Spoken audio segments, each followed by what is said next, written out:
محترم ناظرین، آپ کے یوٹیوب چینل اسلامک فیکٹ ہم آپ کا استقبال کرتے ہیں۔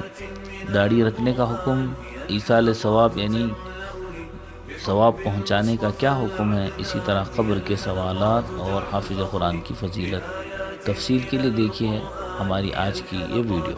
فیکٹ نمبر 1، قبر میں کیا سوالات ہوں گے۔ ایک روایت میں آتا ہے کہ قبر میں جب مردے کو لوگ دفن کر کے چلے جاتے ہیں تو مردہ ان کی جوتوں کی دھمک کی آواز بھی سنتا ہے۔ ایک اور روایت میں اس کے پاس 2 فرشتے آتے ہیں، اسے بٹھاتے ہیں، اس سے کہتے ہیں یہی سوال کہ تیرا رب کون ہے؟ وہ کہتا ہے میرا رب اللہ ہے۔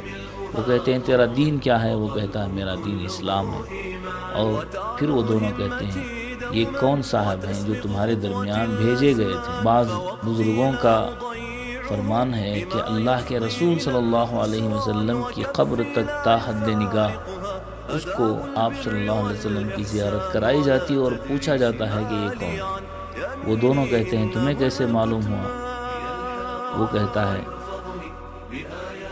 کہ یہ اللہ کے رسول ہیں، میں نے اللہ کی کتاب میں پڑھا ہے اور اس پر ایمان لایا اور اس کی تصدیق کی۔ نمبر 2، داڑھی رکھنے کا کیا حکم شریعت میں ہے۔ بخاری شریف کی حدیث ہے، نبی کریم صلی اللہ علیہ وسلم نے فرمایا مونچھوں کو کترواؤ اور داڑھی کو بڑھاؤ۔ امت کا اجماع ہے، یعنی ساری امت اس بات پر جمع ہے کہ داڑھی کا کٹوانا یا جو ہے منڈوانا دونوں بہت ہی قبیح فعل ہے، یعنی برا کام ہے اور بالکل ناجائز ہے۔ سب ائمہ مجتہدین کے نزدیک، امام ابو حنیفہ، امام مالک، امام شافعی، امام احمد ابن حنبل رحمۃ اللہ علیہ کے نزدیک منڈوانا داڑھی کا بالکل حرام اور ناجائز ہے۔ اور رہی بات ایک مشت سے کم رکھنے کی، اس کو بھی کہا جائے گا کہ یہ بھی سنت کے خلاف ہے۔ سنت تو یہ ہے کہ ایک مشت رکھا جائے، اگر اس سے بڑھ جائے، ایک مٹھی سے آگے بڑھ جائے تو حضرت ابن عمر رضی اللہ تعالیٰ عنہ کی روایت سے متعلق اس کو کاٹ سکتے ہیں، اجازت ہے۔ اور اس میں اللہ کے نبی نے مجوسیوں کی مخالفت کرنے کا حکم دیا ہے۔ تو مجوسی یعنی آگ کی پوجا کرنے والے، اور اسی طرح یہودی جو داڑھی کو ایک مشت سے زائد بڑھاتے ہیں، یہ بھی سنت کے خلاف ہی کہا جائے گا۔ تو ایک مشت رکھی جائے، ایک مٹھی رکھی جائے، اس سے زائد ہو تو کاٹنے کی اجازت ہے، لیکن اس سے کم رکھنا سنت کے خلاف ہے، اور منڈانا تو بالکل حرام اور ناجائز ہے۔ یہ اللہ کے تخلیق کردہ کام کی مخالفت ہے، اللہ نے بنایا ہے۔ فیکٹ نمبر 3، اور ایصال ثواب کا کیا حکم ہے، یعنی کسی کو ثواب پہنچانا، چاہے زندہ ہو یا مردہ ہو، اس کو قرآن کریم، صدقہ، خیرات یا کسی اور نیک کام کا ثواب پہنچانے کا کیا حکم ہے۔ سنن ابو داؤد کی روایت ہے، حضرت علی رضی اللہ تعالیٰ عنہ نے 2 مینڈھے قربان کیے اور فرمایا کہ مجھے رسول اللہ صلی اللہ علیہ وسلم نے اپنی طرف سے قربانی کی وصیت فرمائی ہے، یہ میں ان کی جانب سے کر رہا ہوں۔ اور اسی طرح حضرت ابن عمر رضی اللہ تعالیٰ عنہ رسول اللہ صلی اللہ علیہ وسلم کی طرف سے عمرہ کیا کرتے تھے۔ اور اسی طرح حدیث میں حضرت ابو ہریرہ رضی اللہ تعالیٰ عنہ نے ایک جماعت کو اپنی طرف سے نفل پڑھنے کا حکم فرمایا جبکہ آپ خود حیات تھے۔ تو اس سے معلوم ہوا زندہ اور مردہ دونوں کے لیے دعا اور استغفار کرنا، صدقہ خیرات اور تلاوت قرآن کریم کا ثواب پہنچانا بالکل جائز اور درست ہے۔ فیکٹ نمبر 4، حافظ قرآن کریم، قرآن کریم کے حافظ کے لیے کیا اللہ رب العزت نے انعامات رکھے ہیں۔ اللہ کے کلام کو جو نسبت حاصل ہے دنیا میں، قرآن کریم کو حاصل کر لینے والے، اللہ کے اس کلام کو اپنے سینے میں محفوظ کر لینے والے کے لیے بھی بڑے فضائل احادیث میں آئے ہیں۔ رسول اللہ صلی اللہ علیہ وسلم نے فرمایا جس شخص نے قرآن سیکھا، اسے اپنے سینے میں محفوظ کر لیا، پھر اس کی حفاظت کی یاد رکھا، اللہ تعالیٰ اس کو جنت میں داخل کریں گے، اور اس کی سفارش اس کے 10 اہل خانہ کے بارے میں بھی قبول کریں گے جن پر جہنم واجب ہو چکی ہوگی۔ اور ایک روایت میں ہے کہ اس کے حلال کو حلال جانا اور اس کے حرام کو جو حرام جانا اور اس پر عمل کیا۔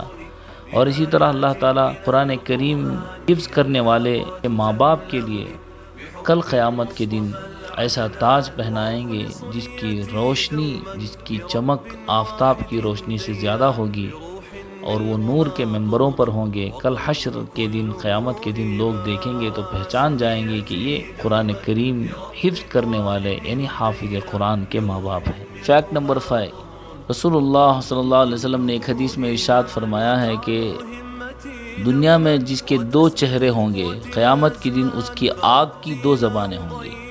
یعنی یہ آدمی کچھ لوگوں کے پاس ایک طرح کی بات کرتا تھا اور دوسرے لوگوں کے پاس جاتا تو اس کے برخلاف بات کرتا تھا، یعنی 2 منہ والا، 2 چہرے والا آدمی ہوگا۔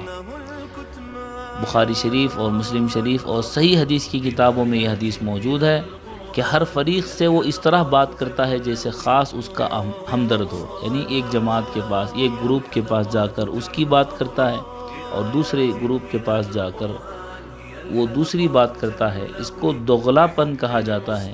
تو ہر غیرت مند آدمی ایسی بات برداشت نہیں کر سکتا۔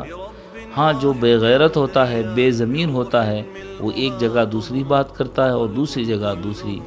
تو کل قیامت کے دن اللہ اس کو 2 زبانیں پیدا کر دیں گے اور اس میں آگ ہوگی، تو دیکھ کر لوگ پہچان لیں گے کہ یہ دنیا میں اس طرح کیا کرتا تھا۔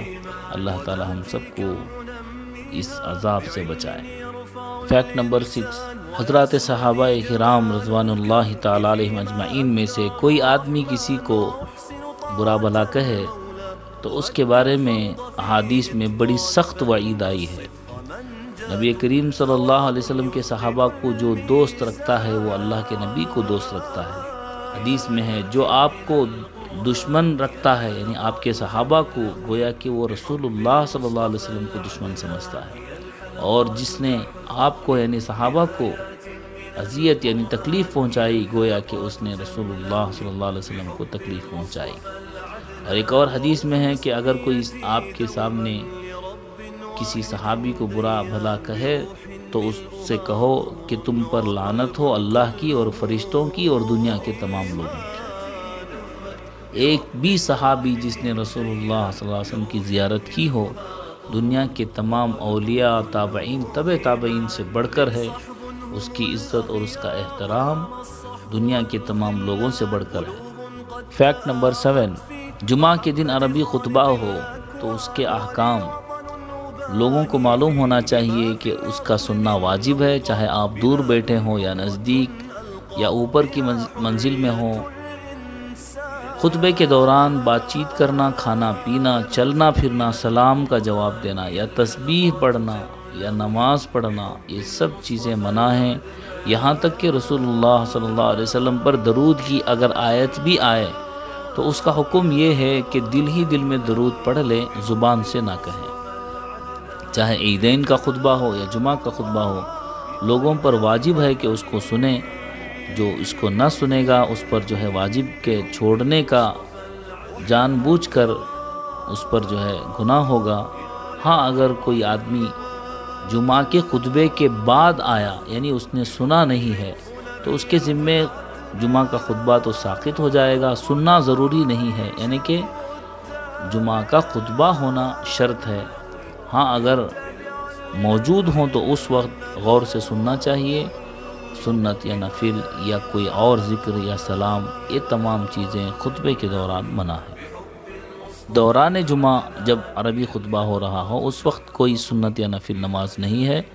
اگر اس نے سنت نہیں پڑھی ہے تو وقفہ جہاں دیا جاتا ہے اس میں نماز پڑھ لیں سنت، اگر نہیں دیا جاتا ہے تو بعد میں پڑھیں، لیکن دوران خطبہ جب عربی خطبہ ہو رہا ہو اس وقت کوئی نماز نہیں ہے۔ آپ حضرات سے درخواست ہے کہ آپ ہمارے یوٹیوب چینل کو لائک کریں اور شیئر کریں اور دوسروں تک پہنچائیں اور ثواب جاریہ حاصل کریں۔